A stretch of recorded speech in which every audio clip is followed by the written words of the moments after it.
you bringing the television cameras in here now? Come on, bring it in! Can't do that. Why? I don't deal with psychos. I put them away. I ain't no psycho, man. I'm a hero. You're looking at a fucking hunter. I'm a hero of the new world. You're a disease, and I'm the cure. A police officer takes on an army of violent criminals. Join us as we chat about single guys bringing a puppy into a bar, what Thanos should have done with his snap, and bizarre robot montages. Then we find out if 1986's Cobra stands the test of time.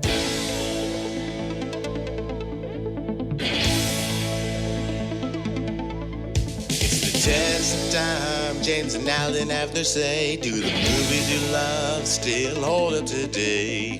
James says Gladiator with a glove, and Alan says as a father blah blah. It's the test of time, James and Alan have their say. Do the movies you love still hold up today? Test of time, James and Alan have their say. Do the movies you love still hold up today? Hello everyone, welcome to another episode of The Test of Time, the podcast where we talk about older movies, 15 years or way older than that, and we see if they still hold up today. I'm James Brief, and joining me as always, my buddy and pal, the director of these episodes, Alan Noah. Hi, that's me. How you doing, James? I'm good. We're recording tonight on Long Island. Yes. At your home. Mm-hmm. And we got all the nostalgia around us. We got your pictures of you and Mr. T here. Uh-huh. We got the lightsaber signed by Mark Hamill. Yeah. And the Super Mario World signed by Reggie Fils-Aimé, the former president of Nintendo of America. That's right. This basement is sort of a shrine to my childhood, I guess. Yeah, I guess you'd call it like a man cave / laundry room.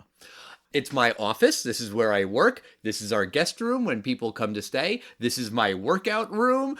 This is where I do laundry. This is where my closet is. It's a multi-purpose space. I do a lot down here. I spend a lot of time down here. And you noticed something earlier when you looked into the refrigerator and you saw some syringes that I have in there. And it's a mildly amusing story, I guess. Courtney and I participated in this fundraiser over the weekend. It's through the library, and you get a table. You have 10 people, and you are supposed to decorate your table with a theme. And the theme can be anything. It doesn't really matter. But like the goal is to do something really kind of memorable and fun and interesting. And a lot of people do something that is pop culture related. So Courtney and I had a group of 10 people, and we did our table around American Gladiators. I'm just going to go ahead and assume that you were a fan of American Gladiators when you were a kid. Is that fair to assume? Yeah, but I call it American Gladiators, but, you know. Right. You said it wrong. Even though you watched it and they very, very clearly said American Gladiators, you were like, I bet they're saying it wrong. Exactly.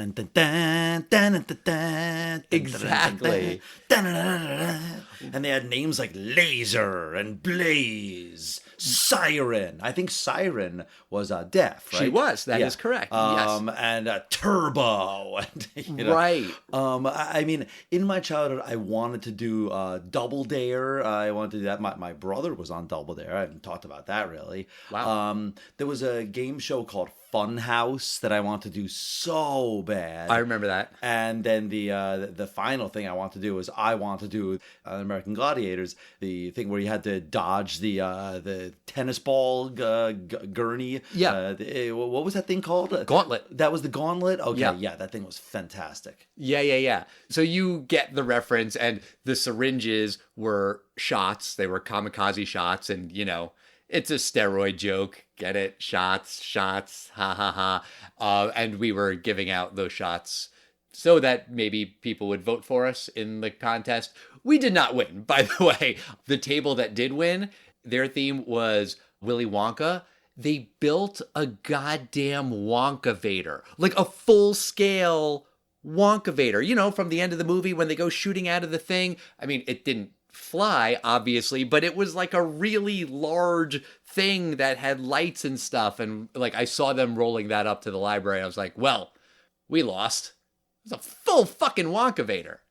I thought you were going to say Willy Wonka. Maybe they made, someone baked flowers that are candies or something, or a teacup that you can drink. But come on. It's the guy that comes into a bar, a singles bar with like a puppy. You can't compete with that. Right. We had more than just the shots. We all wore matching shirts, and we had a little joust set up where, like those balance boards you can stand on. I suck at those because I have terrible balance, but we had like sticks so people could hit each other with those. Kind of like joust on American Gladiators. We had, those, what do you call them? Like, knock'em, rock'em, sock'em things. We put laundry baskets on top. So it was kind of like Powerball. Remember that event from American Gladiators? You had to like put the ball into the thing that wobbled. Yes. I don't know if it was Sports Illustrated, but or Newsweek or something, but must have been at least 10, 15 years ago when magazines were still a thing. I read a story on like the behind the scenes of American Gladiators, and that is a wild story. They didn't get any money. They were going on like mall tours and like all kinds of crazy shit, and of course steroids and violence and crazy background story. So I guess that leads to my next question, which I think you just answered. You haven't seen the new documentaries about American Gladiators. No, I said that completely ignorant to that. There is a documentary. There are two, actually. And apparently the better one is the one that's on ESPN Plus. And like, I haven't figured out how to watch it because I don't have ESPN Plus. I have regular cable and ESPN, but it doesn't seem to be on the channel, and it's not on Disney Plus or Hulu or any of the other Disney-owned platforms. There's also a Netflix one, and Courtney and I started watching that. We didn't really get too far, but, it's interesting about the behind-the-scenes story. I want to keep watching the Netflix one, and that also kind of made it more timely to do that theme for this fundraiser because everyone our age remembers American Gladiators, but now because of these documentaries, they're kind of like more in the zeitgeist, so I felt like it was a more timely theme. Again, we didn't win, so whatever, but enough people came up to us and were like, that's pretty good. We also made a video of all of us on the team where we had like American Gladiator style intros with like, fake bio information and us doing like silly muscle poses. It was cute. I am proud of our table, even though we didn't win. But enough of that trip down memory lane. Well, I guess we'll still be on memory lane. Let's talk about Cobra. This is a movie that you picked, and I took one look at the poster. I was like, oh, dear God. It's funny you say that because I was talking about this movie to somebody and I said, I can tell you the entire plot of the film if you look at the poster for 1 second. Yeah. And she saw the poster and goes, okay, I think I know what this film's about. Yeah. And the film does say on the poster, crime is a disease, meet the cure. And it's Sylvester Stallone looking real badass. He's got that great gun, and it's got a laser pointer on it. It's really cool. I'm sorry. That gun is so cool. Okay. For an 80s, I'm a cop that doesn't play by the rules. And like when there's a hostage situation and it's 1986 and the chief of police says, get me the Cobra. Like, this is the kind of guy that he looks like. And, you asked me like, oh, you said I picked the film. And why did I pick the film? I know you well enough to know what you'll like and not like. And, well, let's just say I wanted you to enjoy Cobra. Well, I wanted you to watch Cobra. Okay. Well, I did watch it. That is true. Let's tell our listeners what this movie's about in case they haven't seen it. The movie stars Sylvester Stallone as Lieutenant Marion Cobra Cobretti, a no-nonsense cop who gets results using unconventional and often violent methods. Cobretti is battling a cult of serial killers terrorizing Los Angeles. A model named Ingrid witnesses one of their crimes and sees the face of their leader, the Night Slasher, which makes her the cult's next target. Cobra, his partner Gonzalez, and a police officer named Stalk bring Ingrid out of the city for her protection. But Stalk actually works for the Night Slasher, and the entire cult invades a sleepy upstate town to kill Ingrid. But Cobra, who's basically a one-man army, kills all of the bad guys and saves the day. I did not see the full documentary, but there is this documentary series on, I'm pretty sure it's Hulu, if I remember correctly. It's about Arnold Schwarzenegger. And Arnold and Sylvester Stallone are famously, one-upping each other. And, I think it's safe to say that in terms of action, looking back on it, Arnold, probably was the bigger star in the end. But back then there was a thing where they wanted to have like a higher kill count than each other. I only say that because this film really seems like they're trying to get the kill count up. Like movies like Hot Shots. I think it's Hot Shots or maybe the second one where they have a kill count and they basically are like, yes, this is the most violent film in history, and they're celebrating it. Like that was a thing in the 80s and 90s. Yeah, but wait, before we get into the kill count, don't you want to tell me about the box office? Yes. Let's talk about the box office. It was a $25 million budget, which is pretty high for 1986. The film opened on May 23rd, 1986. It was number one for 2 weeks in a row. It made $12 million, $15 million over that Memorial Day weekend. And it wound up with $49 million.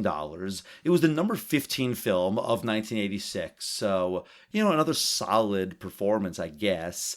Certainly not what they were expecting. I'm sure Rocky IV made, I don't remember what the budget was, but that was blockbuster. And also Rambo Part 2. I mean, the movie made money. It just was a disappointment because it didn't make as much money as they wanted it to. All right, so when the movie starts, it starts with voiceover. So my eyes roll because of course they do. And the voiceover is all about crime. And it's these statistics about every 14 seconds there's a crime and every 2 minutes there's a murder or whatever. I'm making these numbers up. But I guess my question to you is, was crime like a really big thing in the 80s? Were people really worried about it? I mean, I know people talked about New York City before, they cleaned up Times Square, but, we were kids. Was that like a thing that people in America were really terrified of in 1986? Well, it's interesting. We've been doing this podcast long enough that had we reviewed Cobra, 6 years ago, I would have said that this is a totally outdated thing. It was the 80s, like the Warriors. And today, crime is now number one again. And we have an election coming up next year. I guarantee you that one side is going to be pounding like the other side's soft on crime. And I think Cobra still has that 70s, 80s, like the city equals a crime-ridden jungle. We've done this before. Even RoboCop, which technically was a near future film, it still had like the crime is overrun. And we reviewed the Warriors, like I said. It's a theme. I think it started dying out. You started having Los Angeles being more like Die Hard, where, it's just a regular city and crime happens. But this is something like, this opening scene where there's a hostage situation in the supermarket. Of anything, it's almost like too test of timey today. Back then, it's more of like, kind of an over-the-top kind of crime thing that bring in the Cobra and he saves the day. But today, that opening scene had a very different meaning.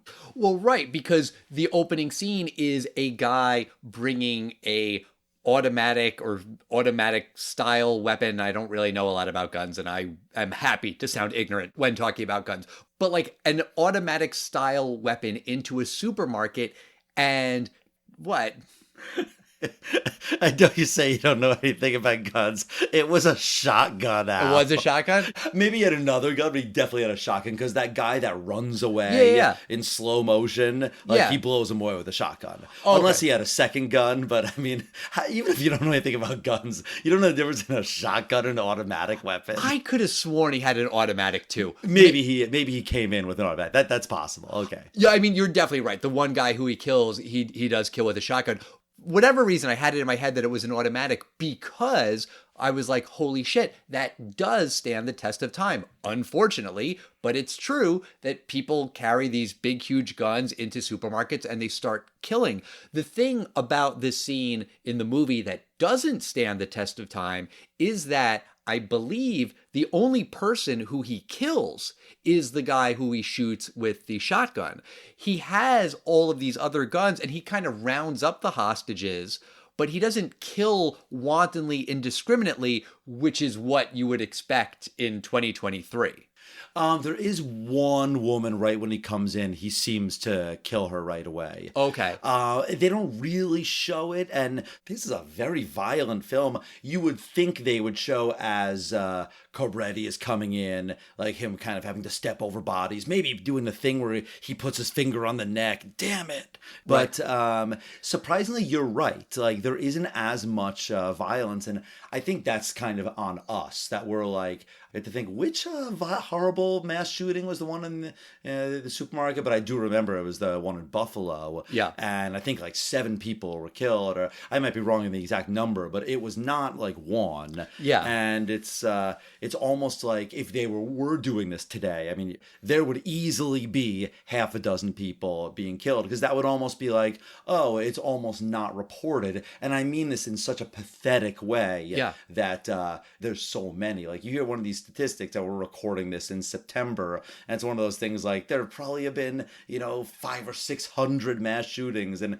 we only hear about the ones that are like way over the top. Probably only 2 or 3 killed. Like, that's just another day in America. Right. So that opening scene, the rest of the movie doesn't necessarily have this tone, but the first scene, I thought it was pretty cool. I thought it was badass. I thought the guy was totally deranged, and he does say something interesting. I thought the film has an interesting part that it's not just a random serial killer.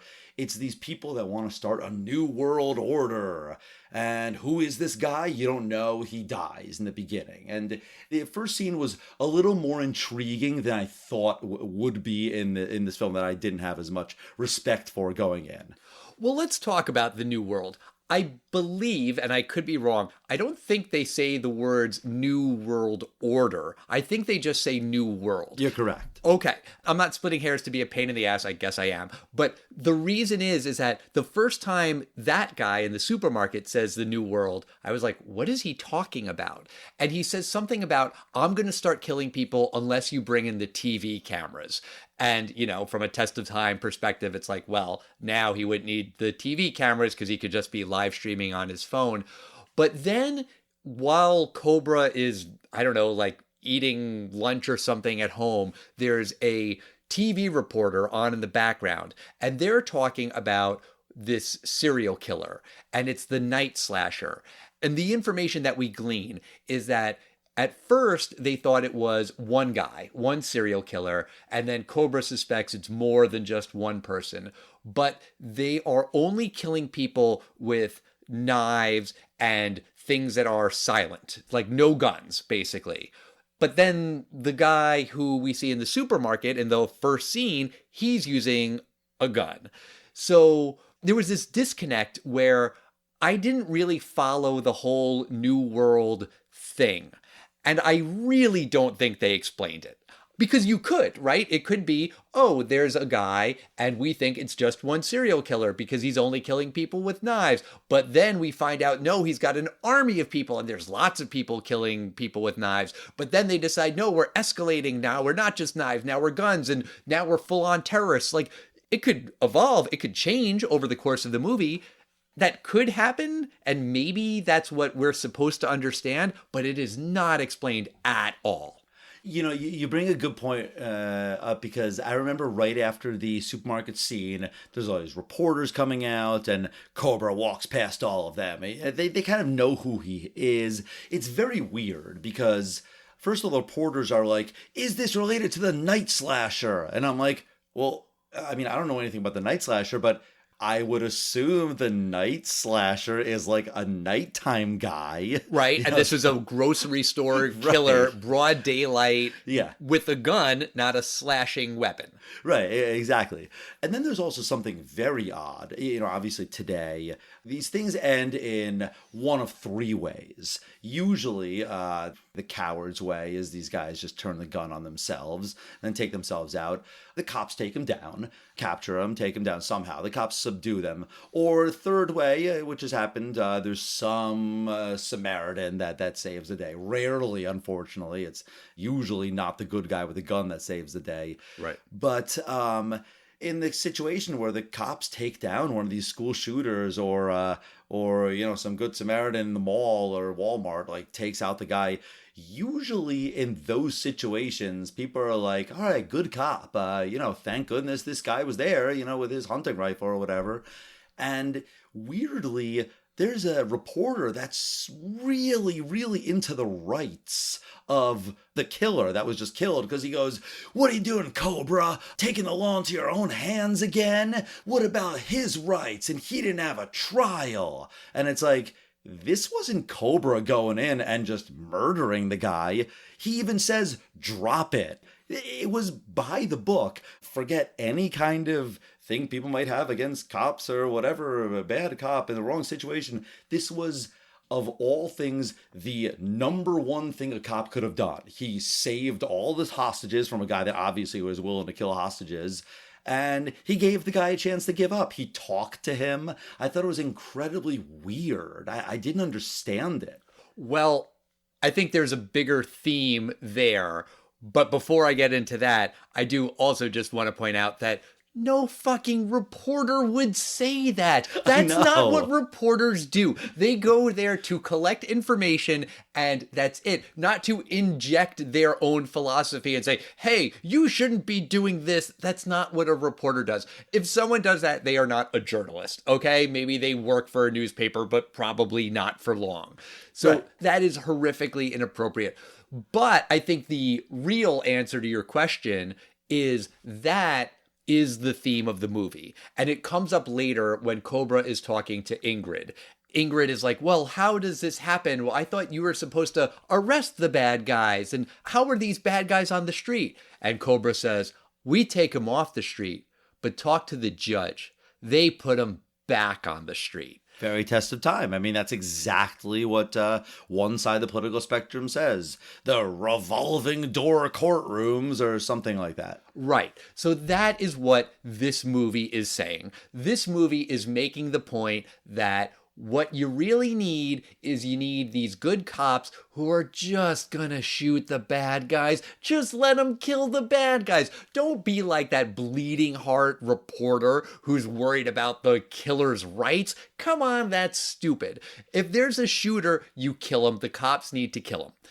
I think that overall philosophy that cops should be allowed to kill anyone they want to without worrying about silly things like due process, yeah, that is a sweeping oversimplification. And if that's what this movie wants to make that point, if that's what Sylvester Stallone really believes, okay, you can make that point. I don't think this movie makes that point. No, that's Copland. If you want to talk about bad cops, we will review that film, Copland. The opening scene has to establish that. Like, we can't get anyone in. Get me the Cobra. I don't think he did anything that any law-abiding cop wouldn't do. He tried to defuse the situation, and as a last resort, he killed the guy. And then the first thing he does, I actually thought it was kind of cool. The first thing he does is he goes to the hostages, and he sees this woman cowering under the desk, and he holds out his hand, and it's okay, ma'am, it's all over. You're right. It almost seems like the chief should have said, he was gonna surrender and you didn't have to take him down. No, Cobra had to take this guy down. But you're right, the movie tries to show that Cobra's a guy that maybe is using excessive force. Again, I disagree. I think that in this scene, in almost every scene, his life is threatened. You said we can't have cops killing people at due process. No, but I mean, literally every single time Cobra kills someone, there was a gun pointed at him. I think he's completely justified and probably did the city a favor by killing every single person that he killed. Well, Cobra acts like a good, responsible cop in that first scene. I think that changes over the course of the movie. When by the end, he is basically his other character Rambo, or like a Terminator, where he is just mowing people down left and right. He is killing everyone. And yes, these people in that end, siege in this small town, yeah, they're trying to kill him, but at no point does he ever try to like disarm anyone or shoot anyone in the leg, which, yes, I know is way harder to do in real life than it is to just say it in the abstract. But like, he's just murdering people all over the place, and it's fine. And I mean, it's very unrealistic, but also it's like, okay, now he's not just the cop in the supermarket who did the right thing and killed the guy. Now he's just going for the kill count. Now he's just like massacring everyone, and like, the way he's spraying these bullets, he's gonna kill someone who's an innocent bystander. Like, it would be impossible for him not to. There's another Stallone film from the 80s, Tango and Cash. Well, we are going to review this film. I believe we have some requests for this film. Our friend Bruce Edwards requested that one. Yeah. Right. Oh, yeah, Bruce, that'll be great. This film kind of mirrors that. It's cops that don't quite play by the rules, Stallone and Kurt Russell. And at the end, they become two-man army and just take down the crime lord.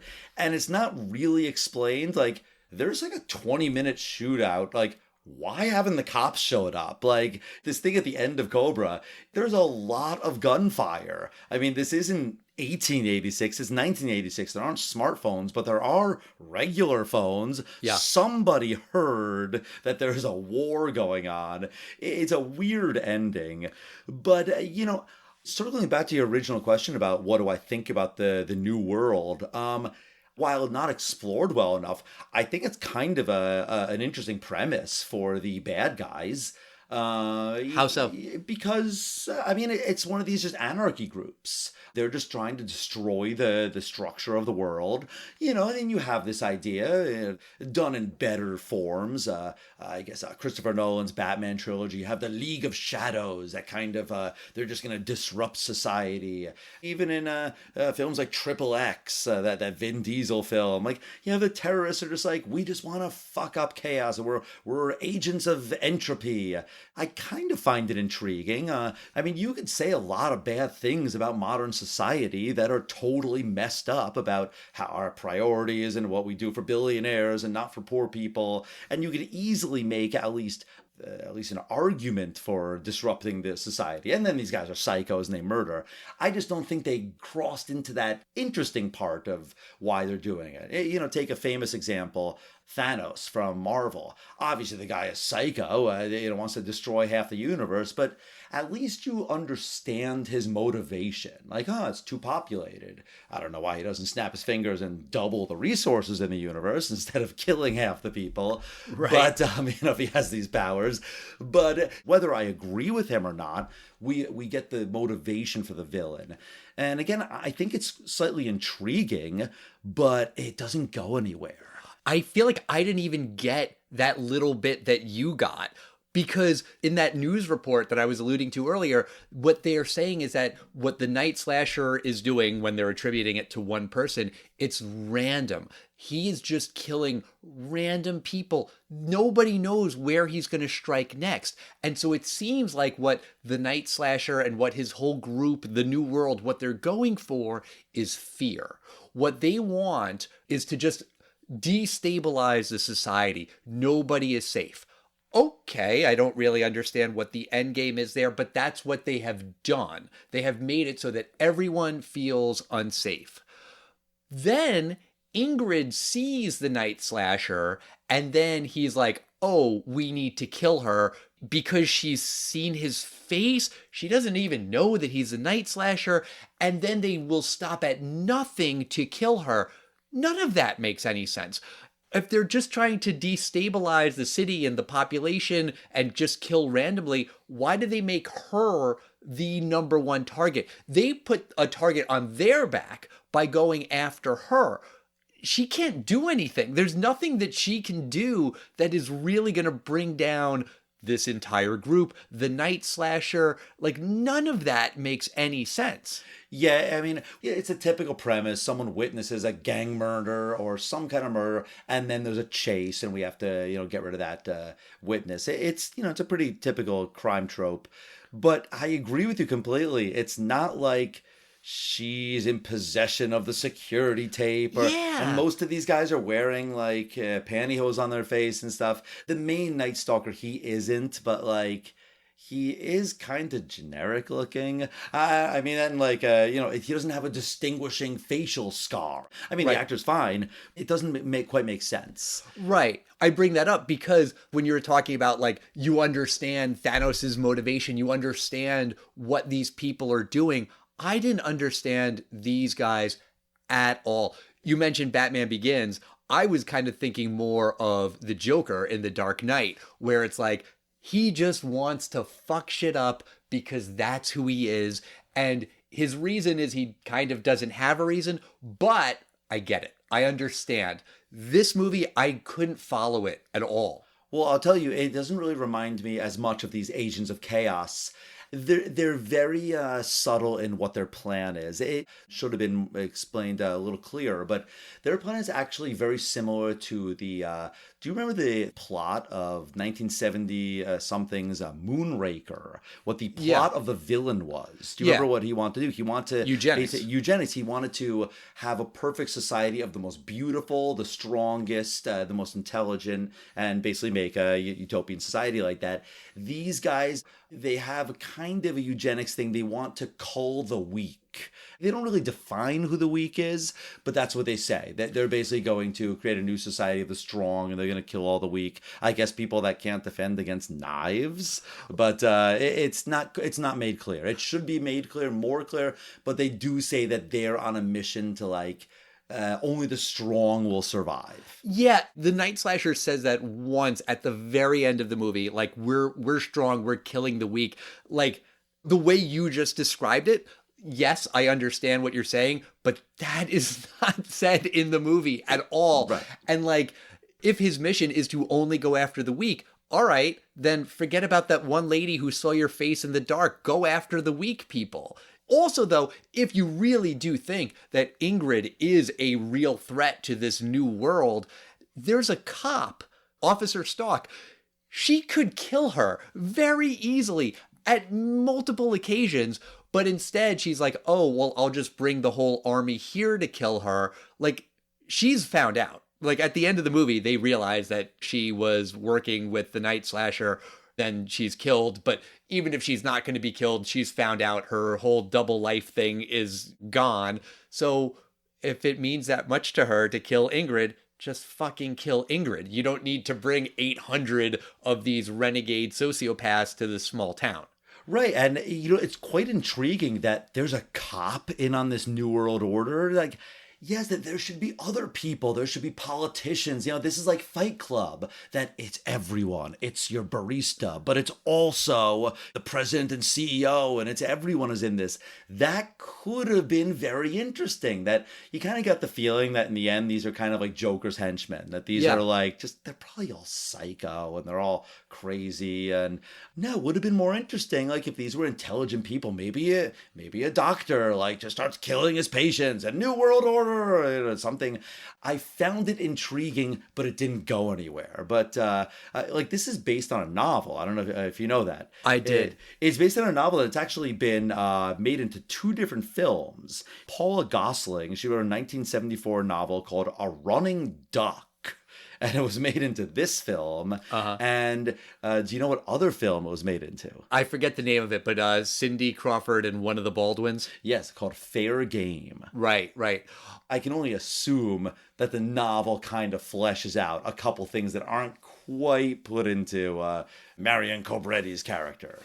I would hope so. I would think so. Even like as we're talking about The Dark Knight, in The Dark Knight, there are a lot of crooked cops in that movie. And that's like kind of the problem is that, Harvey Dent made a lot of enemies in internal affairs and everything.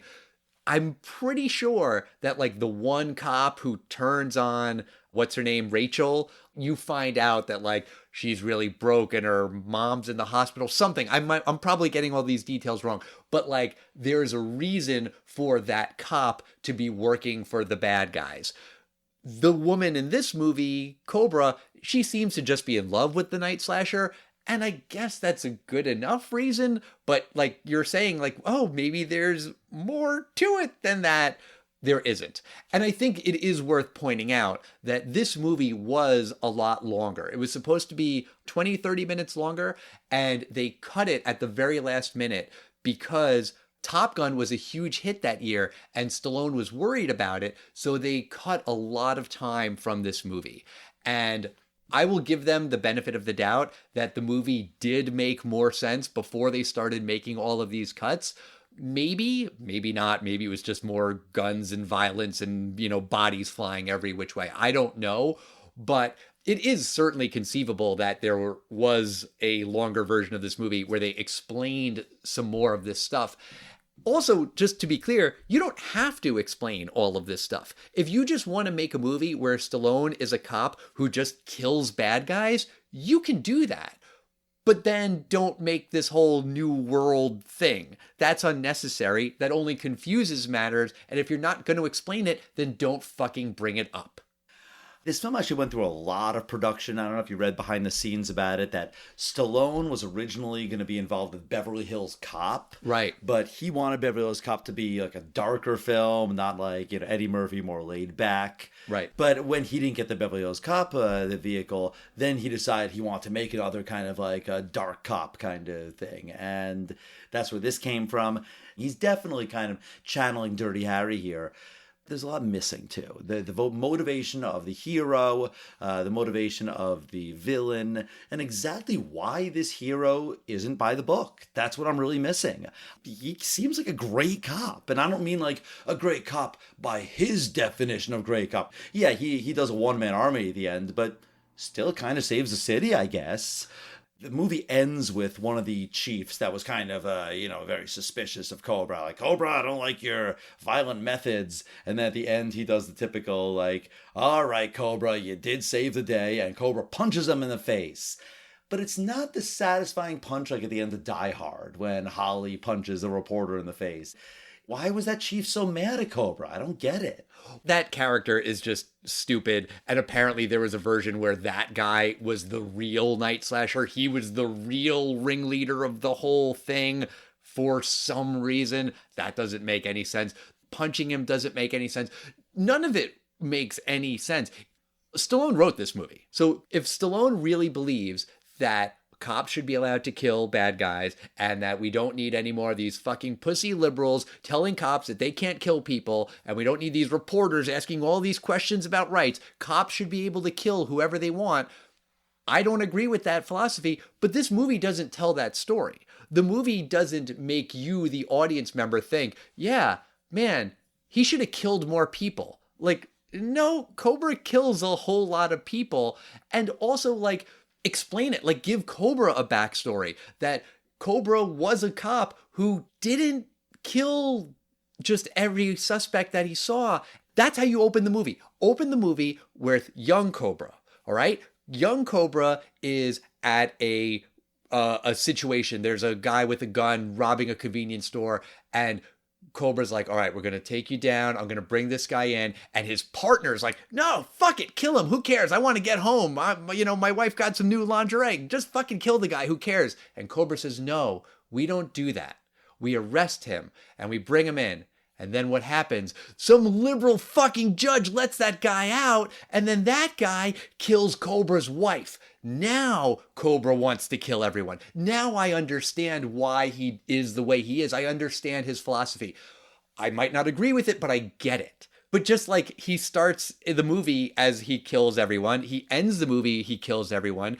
The Night Slasher at the end of the movie, he taunts Cobra and he's like, you can't kill me, pig. Also, he says the word pig way too many times. Like, I get it. You call cops pigs, but he says it like 1,000 times in that one scene. He's like, you can't kill me. That's murder. You have a code. I can kill whoever I want. You can't kill me. Ha ha ha ha. It's like, dude, Cobra just killed like hundreds of people minutes ago. Why are you saying that he can't kill anyone? Why is Cobra also standing there thinking like, shit, he's right. He's got a point. I can't just kill this guy. No, you can. You've been doing it the whole entire fucking movie. Just kill him. Like, so many of these things could have been made better. And by better, I even just mean like just following basic plot structure rules. These problems very, very easily could have been solved, even to make the point that Stallone wants to make. Or don't make any fucking point, just make a silly action movie. Go the other way. But the way it is, it's nothing, you know? Like, it doesn't work either way, I think. So then, saying all this, what do you think of 1986 Cobra, Al? Do you think it stands up? No, of course not. It doesn't work today because if you wanted to make the point about crime is really scary and we need to have more tough cops out there, and like I think that is what Stallone is saying. I think there are plenty of people in this country who would agree with that today. But then you need to make the movie more overt that that's what you're saying, that that's your point. And I think the way that Cobra is, it doesn't really make that point. It doesn't really reflect crime as we know it today. If someone shows up with a gun and starts shooting up a supermarket, yeah, that stands a test of time. Is it a white guy who's just shooting other white people? Not usually. That's not how it's been happening lately. It's a white guy who's going after black people or Latinos or gay people or some other that he doesn't like. I mean, if you're going to make that movie, then are you going to make it a super pro-policing movie? I don't know. Maybe not. I'm guessing you heard about the movie Sound of Freedom. Yeah, from this summer, or something about like child sex trafficking. Yeah. Basically, that was like a very right-wing propaganda kind of movie where Jim Caviezel, or however you say his name, he's like rescuing kids who are being sex trafficked, and the movie doesn't fully go into all of the, how do you say it? Adrenochrome or whatever, like the conspiracy theory. You don't know what I'm talking about? The hell? I have no idea. You are better off, James, for not knowing, but it's this whole fucking conspiracy theory that people are molesting kids and then killing them and drinking their blood for like the secret powers that it contains. And that's like the boogeyman. And it's all basically anti-Semitic. This is a bigger conversation. It's really fucking disturbing. Don't look it up. Don't Google it. Don't listen to podcasts about it. It will depress the ever-loving shit out of you. But like, that's what that movie is basically going for. Yeah, you can make a movie like that where it's like, hey, we just need a whole bunch of good guys that are just going to kill all of the fucking bad guys. There are some people who will eat that shit up. I don't think that's what Cobra is. I think it's sort of going in that direction, but like not really. And while Sound of Freedom was a movie that came out in 2023 and it did make a surprising amount of money, it was outside like the main studio system. I guess for the context of this podcast, a movie outside of the studio system is still a movie that's made. So I don't know. But while violence and crime are things that people are still talking about now, it's not this kind of violence and crime. It's in the same ballpark, but it's off. All of this movie is off, and it does not stand the test of time. It's disturbing and poorly made. The one-liners are stupid. None of the plot makes any fucking sense. Also, we didn't talk at all about, I'm going to say her name wrong, Bridget Nielsen. She's in this movie because she was married to Stallone. They met on set of Rocky IV. They got married, then they got divorced a few years later. She is horrifically miscast as a damsel in distress. Remember what she looks like in Rocky IV? She is a tough, big, strong woman. And in this movie, she's like, oh no, help me, Cobra. I mean, damsels in distress are a cliche and a trope anyway. But like, if you're going to hire an actress to be a damsel in distress and you want it to be your wife, like, yeah, I get it. But look at your wife, dude. She does not look like a woman who just desperately needs saving. She's tough. Also, this movie is edited really, really strangely. There's a lot of slow-mo and then a lot of really fast cuts. The montages are super fucking weird. Like the montage of Ingrid. So she's a model, And so she's doing a photo shoot with robots? Like, what the fuck is that supposed to mean? They would show Brigitte Nielsen.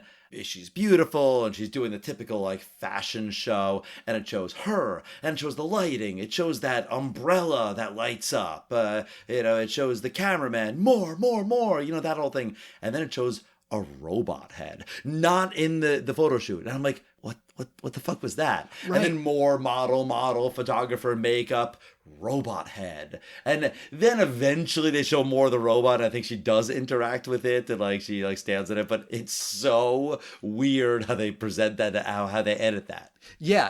At first I was like, did I miss something? Like, I'm like rewinding. I'm like, where the fuck did these robots come from? I did the exact same thing. I rewound it and had to find out why there was a robot in that scene. Okay, and so this movie comes out the year after Rocky IV with the robot. Right, Rocky IV with the robot. Apparently, there is, by the way, a Rocky IV like Redux. It's a new version that's out. And it's like a recut, and it's more about like Apollo or more about Drago or something, and there's no robot. The robot is edited out of the entire film. I think I saw that online like a while ago. But for whatever reason, in this time of Stallone's life, he was really into robots for some reason. Also, his fucking car has nitrous. Just in like one of the car chases, he just like flips a switch and his car is nitrous. So much of this movie just feels like this is Sylvester Stallone's wet dream. This is what he wants to do, and he doesn't give a shit about plot mechanics, story, character development, any of that shit. And he does know all of those things. He fucking wrote Rocky. Stallone, you know how to do better than this. This movie is garbage. And no, it does not stand the test of time. What do you think, James? I feel like in another universe, another Everything Everywhere kind of universe, there is a universe where Stallone made 4 or 5 Cobra films. It's another Cobra film through the 90s. Then they started getting a little stupid. And then there was a reboot in 2018, and it was a big hit. This had a lot of the elements. It's peak Stallone. I mean, he looks great. He looks tough. There's a couple punching scenes where, yeah, I wouldn't want to mess with 1986 Stallone. Sure. He looks great there. I think actually the Night Stalker guy is cast well. He's creepy looking, but not too weird looking. Did you recognize him from anywhere, by the way? No. What's he from? It was driving me crazy because I knew that he looked familiar from somewhere and I couldn't figure it out. And I went through his IMDb page twice before I spotted it. He was one of the alien bounty hunters on the X-Files. And I was like, oh, that's where I know that guy. Similar kind of character, just sort of like, a killing machine. But yeah, that was driving me crazy until I saw that. Yeah, Emma, you seem to have hated every part of this film. This film seemed to me kind of like your typical New York Mets team, where, there's New York Mets have a lot of years. I mean, sometimes they're just disaster years, but like now, a lot of years they have a fantastic team on paper, and there's actually some good elements there. It just didn't have a real good manager to put the right people at the right time, in the right place. And I think that's where this film was. I think it probably had the right tools in place, but it just didn't have the right screenplay that was kind of setting up who Cobra was and who the bad guy was and who the New World was. I had to put too much like headcanon or like that one sentence he said, let me expand it so it makes sense in my head. But I shouldn't have to do all of that. I think it's a little too violent. I mean, for the sake of just being 80s violent, not Tarantino, like Kill Bill has to have all this violence. That's just part of what it is. I didn't think it was interesting. I wasn't kind of rooting for Cobra. I didn't really care about this city and like, all right, another woman gets killed. And but it's a shame because I thought it could have been in the 80s, like stupid kind of fun. It wasn't fun enough. It could be dark and fun, but this one wasn't that. So I agree with you. This film does not stand the test of time. You know what? Like, as we're talking, it kind of occurs to me they could have made this a sci-fi movie. Instead of it just being present day Los Angeles, present day being 1986, they could have made it a dystopian future, and maybe that would have helped. Like if it wasn't so grounded in realism, maybe then they could have had a little bit more fun with some of these other plot elements, and it could have been a little bit more interesting. Like RoboCop. Maybe. Now thinking of a dystopian future, now I'm thinking of The Running Man, where they set up all of these quote-unquote interesting things about this future, but then they never really explained it. I know you and Ben and Dom thought that I was nitpicking it too much, but if you're going to introduce some of these concepts, then introduce them and explain them and give them a reason for being in your movie. Otherwise, what's the fucking point? Don't give me a whole line about the New World Order unless you're going to explain what the New World Order is. The Night Slashers army, all you ever see of them is them just like banging axes together. What the fuck? Again, I think you could have it interesting. Like in a slightly dystopian future, these are poor people. They're hungry. Sure. They're uneducated. I don't quite understand who these Night Stalker, who this army is. Right. Exactly. And you could. You could. At least, you made the reference to Christopher Nolan in The Joker, his army. There's a part where you see some guy that has a bomb in him, and he's like, the boss says all the noises in my head will go away. And you realize, oh, he has an army of crazy people. Right. Like he's exploiting them. Yeah. That makes sense now, because he's actually kind of maybe a genius to do this. But we don't get that with the Night Stalker. No. Oh, well. So you were right that I watched this movie. You got that wish. Way to go. I think I got exactly the wish that I was going for by picking Cobra. Okay, well then, fuck you. I mean, geez, man. But that's going to do it for us this week. Next week, we're going to be talking about a movie that I picked, a movie that is celebrating its 30th anniversary, Dazed and Confused. This is a movie I've wanted to talk about on the podcast for a while. Perfect excuse if it's turning 30. Have you seen Dazed and Confused?